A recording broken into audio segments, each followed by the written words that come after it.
नमस्कार। आदर्श शिक्षण संस्थान की ऑनलाइन क्लासों में आपका हार्दिक स्वागत एवं अभिनंदन। आज हम कक्षा अष्टमी संस्कृत विषय षष्ठ पाठ गृहं शून्यं सुतां विना इसके अगले भाग को पढ़ेंगे। इससे पहले तक हमने पढ़ लिया था कि राकेश और शालिनी के बीच में वार्ता होती है। राकेश अपनी समस्या को बताता है कि पहले से एक पुत्री घर में है, तो उसकी बहन उसको समझाती है कि जब एक पुत्री है तो उससे की आवश्यकता नहीं है, तब क्या उसको मार दोगे, क्या उसकी हत्या कर दोगे।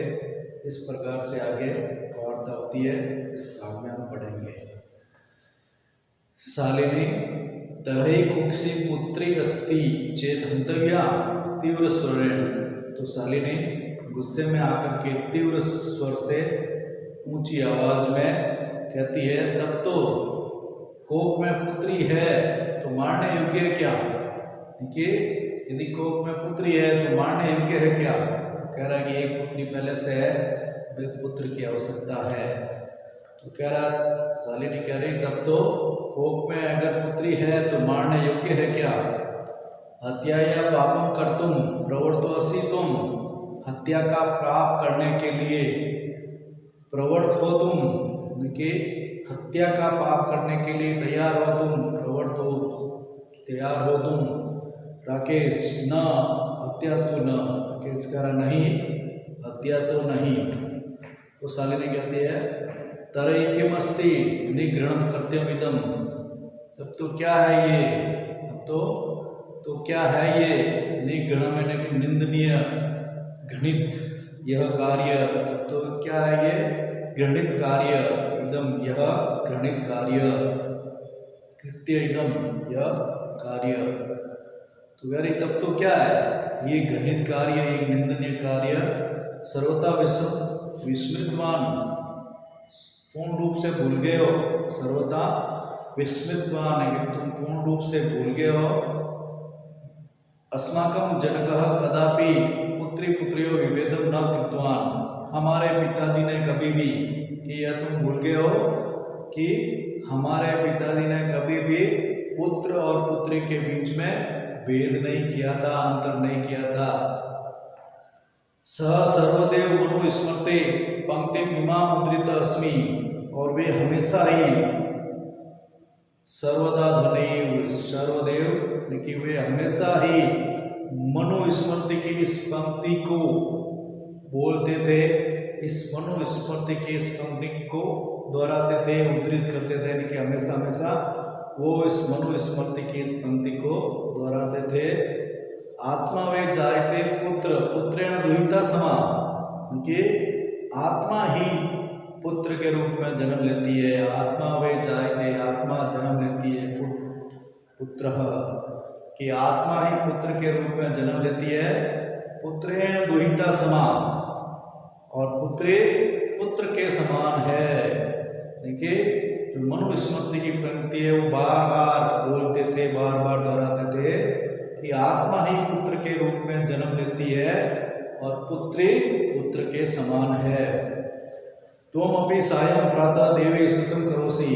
और तुम भी शाम और सुबह, कि तुम भी सुबह और शाम देवी की स्तुति करते हो, देवी की आराधना करते हो। किमर्थम षष्ठे उत्पादिन्या शक्तिया तिरस्कारं करोसि। इसलिए कि क्यों, किस लिए? सृष्टि की उत्पादित शक्ति, सृष्टि को उत्पादित करने वाली, सृष्टि को उत्पन्न करने वाली शक्ति का तिरस्कार करते हो। कि किस लिए? सृष्टि को उत्पन्न करने वाली आराध्य देवी का तिरस्कार करते हो, शक्ति का तिरस्कार करते हो। तो मनसी यदि कुत्सिता वृषि आगता। तुम्हारे मन में इतनी, लेकिन तुम्हारे मन में इतनी घृणित वृत्ति आ गई है, कुत्सित ने घृणित निंदनीय वृत्ति आ गई है, ऐसे निंदनीय विचारधारा आ गई है। लेकिन तुम्हारे मन में ऐसे कुत्सित यानी कि घृणित या निंदनीय विचार आ गए हैं, निंदनीय विचारधारा आ गई है कि तुम्हारे मन में इतने घृणित वृत्ति या घृणित विचार आ गए हैं। इदम चिंत्यत्व एव अहम कुंठिता अस्मि। इदम चिंत्यति एव, चिंत्यत एव अहम कुंठिता अस्मि। इस प्रकार सोच करके ही, कि ऐसा सोच कर ही तुम्हारे मन में इतनी गणित विचारधारा आ गई, इतनी निंदनीय विचारधारा आ गई है, उसको सोच कर ही मैं कुंठित हूँ, अपने आप में मैं लज्जित हूँ, कुंठित हूँ, शर्मिंदा हूँ, दुखी हूँ, कि उसको सोच कर ही मैं दुखी हूँ, कुंठित हूँ। तो वह शिक्षा वृथा, और तुम्हारी शिक्षा बेकार हो गई, कि इतने सालों में जो तुमने शिक्षा अर्जन की और आज इस स्थिति में हो, वो सब बेकार हो गई। राकेश कहता, भगिनी बहिन विरम विरम, रुको रुको, अहम स्व अपराधम स्वीकरोमि लज्जिता अस्मि, लज्जित च अस्मि, मैं अपने अपराध को स्वीकार करता हूँ। अहम स्व अपराधम स्वीकरोमि, मैं अपने अपराध को स्वीकार करता हूँ। लज्जितः च अस्मि, और मैं लज्जित भी हूँ, शर्मिंदा हूँ। अद्य प्रवृत्ति कदापि गृहीतम इदम कार्यम स्वप्नेन अपि न चिंतिष्यामि। अद्य प्रवृत्ति कदापि गृहीतम इदम कार्य, आज से कभी भी, अद्य प्रवृत्ति में आज से कभी भी इस प्रकार का घृणित कार्य, इदम गृहीतम इदम, तो गृहीतम इदम इस प्रकार का जो घृणित कार्य है, कभी भी सपने में भी नहीं सोचूंगा, कि आज से कभी भी इस प्रकार का घृणित कार्य है, इस प्रकार का जो निंदनीय कार्य, घृणित कार्य है, वो सपने में भी नहीं सोचूंगा। घृणित का मतलब निंदनीय, घृणित, कि इस प्रकार का बुरा कार्य, इससे बुरा भी कह सकते हैं। तो आज से कभी भी इस प्रकार का निंदनीय या बुरा कार्य मैं सपने में भी नहीं सोचूंगा। आज से किसी प्रकार से इस बात को या ऐसी बात को सपने में भी नहीं लाऊंगा।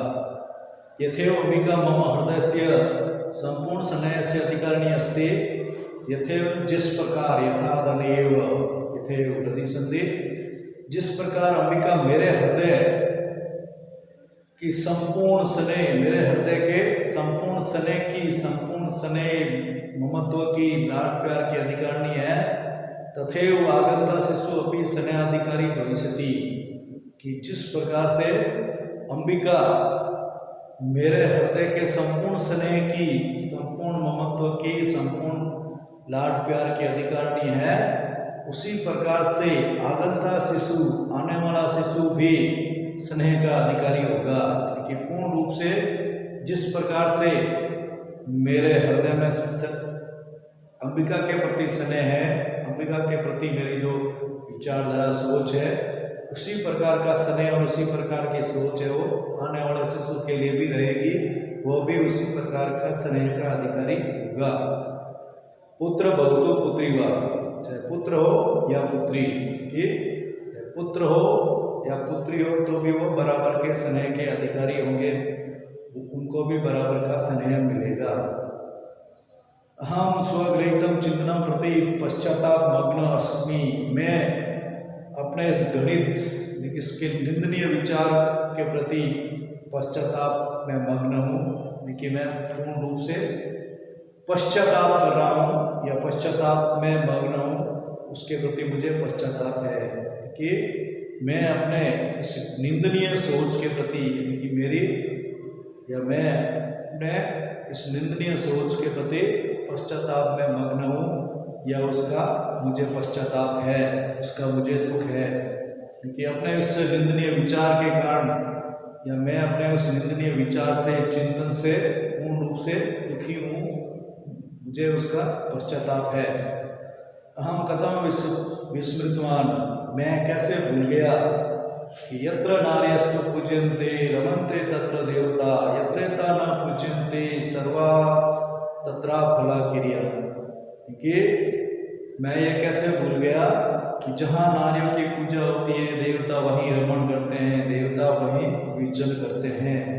यत्र एता अलग हो जाएगा, यत्र एता, यत्र एता ना पूज्यन्ते, और जहाँ इनकी पूजा नहीं होती है, इनकी नारियों की पूजा नहीं होती है, सर्वा तत्र फला अफला क्रिया, वहाँ संपूर्ण रूप से, जहाँ नारियों की पूजा नहीं होती है, वहाँ संपूर्ण रूप से क्रिया निष्फल होती है, अफल होती है, यानी कि उस कार्य का कोई परिणाम नहीं होता है, क्रिया अफल होती है, उसका कोई फल प्रदान नहीं होता है। अफला यानी निष्फल या किसी प्रकार का उससे कोई फल नहीं मिलता है कि जहाँ नारद की पूजा होती है वहीं देवता विचरण करते हैं, रमण करते हैं। और यत्र एता, जहाँ इनकी पूजा नहीं होती है वहाँ पूर्ण रूप से क्रिया निष्फल होती है, अफल होती है या उसका कोई परिणाम नहीं मिलता है। अथवा पितुर्दश गुणा मातेति, अथवा पिता से 10 गुणा है, मातेति माता दलिति, पिता से 10 गुणा है माता के, इस प्रकार पिता से 10 गुणा है माता। तव्या सन्मार्ग प्रदिशित भगिनी, तव्या सन्मार्ग प्रदर्शित भगिनी, हे बहन तुमने मुझे अच्छा रास्ता दिखाया, सन्मार्ग पर ले आई, मुझे अच्छा मार्ग दिखाया, सन्मार्ग दिखाया कि तुमने तुम्हारे द्वारा बहन, तुम्हारे द्वारा जो अच्छा रास्ता मेरे लिए दिखाया गया है, अच्छा रास्ता प्रदर्शित किया है। कनिष्ठ आपी तुम मम गुरु, कि हे बहन तुम्हारे द्वारा जो अच्छा रास्ता दिखाया है, कनिष्ठ आपी तुम मम गुरु रसी, छोटी होते हुए भी, कनिष्ठ आपी नहीं छोटी होते हुए भी तुम मेरी गुरु हो, कि तुमने मुझे एक अच्छा रास्ता दिखाया है, तुमने मेरी आंखें खोल दी है। आज के इस भाग में इतना ही पढ़ेंगे। आज के इस भाग के साथ जो गृह कार्य है वो प्रश्न 5 और 6 रहेंगे। इति शुभम।